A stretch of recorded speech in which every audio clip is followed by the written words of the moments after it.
Nyoosha mikono kwa ajili ya watoto wanapoandaliwa kwenda kwenye madarasa yao. Karibu watoto wetu wazuri. Shebena makatara basaya, shebene manara makaya mandia maya, shebenta kabaya. Mungu unayeishi, Mungu unayeishi mahali pa juu, nyosha mkono wako ulipo huko, nyosha mbele za watoto hawa. Mungu ni mwaminifu, amejisalia kizazi ambacho hakitachafuka tena, ambacho hakitachafuka tena, kilichotakiwa kufua mavazi yake na kuwa kizazi kipya cheupe kisichochafuliwa. Ni kizazi hiki tunakibeba mbele za Bwana.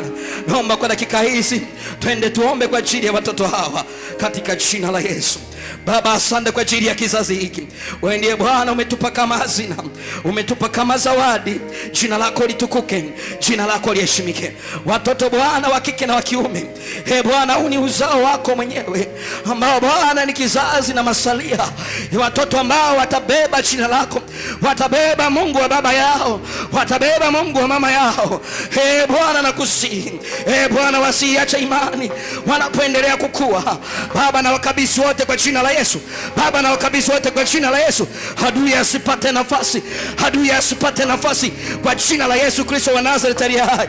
Neema ya Bwana ikawafunike, mkono wa Bwana ukawafunike, malaika zako wakakaa pamoja nao, wakitembea pamoja nao kila mahali wanapoingia kwenye masomo yao. Fungua fahamu, fahamu zilizofungwa zifunguliwe kwa jina la Yesu, wakayajue maandiko, wakafunuliwe na kuelewa zaidi katika jina la Yesu. Watembee katika wokovu wa baba zao, watembee katika wokovu wa Mungu wetu mwenyewe katika jina la Yesu Kristo. Baba, na kuazimisha na nyoosha mikono hii na kushangilia.